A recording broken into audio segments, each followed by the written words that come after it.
Bonjour, en résumé, quelle huile essentielle va dans l'huile et quelle huile essentielle va dans le miel? Merci. Eh bien, en fait, votre question, c'est comme si vous me disiez, est-ce qu'il vaut mieux qu'un enfant prenne le train ou est-ce qu'il vaut mieux qu'un enfant prenne la voiture? En réalité, je pense qu'il faut formuler la question différemment. La vraie question, c'est est-ce qu'on veut aller rapidement ou pas? Comprenez? Donc, rien à voir avec l'histoire de quelle huile essentielle, mais plutôt, est-ce qu'on veut aller rapidement ou pas rapidement? Alors, si on veut aller lentement, on va prendre dans de l'huile parce que le fait d'aller lentement, ça veut dire que l'huile, elle va acheminer l'huile essentielle jusque dans la flore. Donc si j'ai pris des antibiotiques, si j'ai une immunité qui est affaiblie, je vais vouloir ralentir la pénétration de l'huile essentielle pour qu'elle puisse aller jusque dans la flore. Donc ce sera de l'huile. En revanche, si je veux que l'huile essentielle elle aille rapidement dans mon sang, eh bien, il y a certaines huiles essentielles qu'on peut prendre pure, ou alors on va la diluer, entre guillemets, c'est pas le terme qui est adapté, mais on va la mélanger, écoutez bien, dans par exemple, une compote. Je ne recommanderais pas le miel. Pourquoi?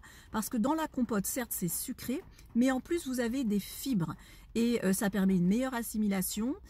En général, je suis assez précautionneuse avec le miel, malgré tout ce qui peut circuler. Il faut savoir que le miel, il est ce qu'on appelle mucogène, c'est-à-dire si déjà je mouche, je suis enrhumée. Alors, je suis enrhumée, en plus, je mouche vert et jaune, présence de bactéries. Eh bien, en prenant du miel, je vais nourrir ces bactéries. Or, on est en train de dire qu'on veut s'en débarrasser. D'accord? Donc, tout va dépendre de est-ce que je vais aller vite, est-ce que je vais aller lentement, et encore de mon agresseur. Si c'est un agresseur qui s'appelle une bactérie, ce sera plutôt dans de l'huile, et si c'est un agresseur qui s'appelle un virus, ce sera plutôt, pas dans du miel, mais plutôt, j'irai dans une compote, par exemple, ou alors pure, hein, parfois. Donc, ce qui est très important, c'est ça. C'est ce que je disais, ça s'appelle la pharmacocinétique ou pharmacodynamie. Deux questions à vous poser, je répète. Est-ce que je vais aller lentement ou je vais aller rapidement? Vous allez me dire, on n'en sait rien. Justement, donc il faut identifier votre agresseur. Est-ce que c'est un virus ou une bactérie? Il faut le savoir. La bactérie, elle se multiplie lentement. La bactérie. Alors que le virus, il se multiplie extrêmement rapidement. Donc si mon ennemi est rapide, je dois être rapide. Donc en fait, c'est comme si vous étiez dans un jeu. J'aimerais un jour créer un jeu, si jamais il y a des créateurs de jeux. On a différents agresseurs. C'est comme si je dis un serpent à deux têtes, il y a un ours qui a des griffes acérées.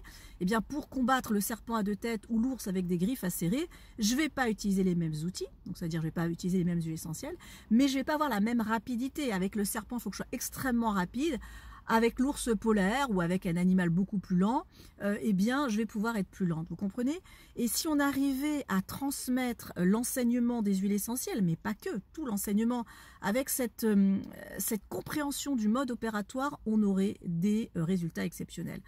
En attendant, je vous invite à lire le livre du Dr Pénoël qui s'appelle « Mon code de sécurité aromatique ». Vous allez avoir comme ça des petites perles que vous trouverez nulle part ailleurs. Et je vous mettrai sous cette vidéo le lien pour y accéder. Voilà, merci pour la question.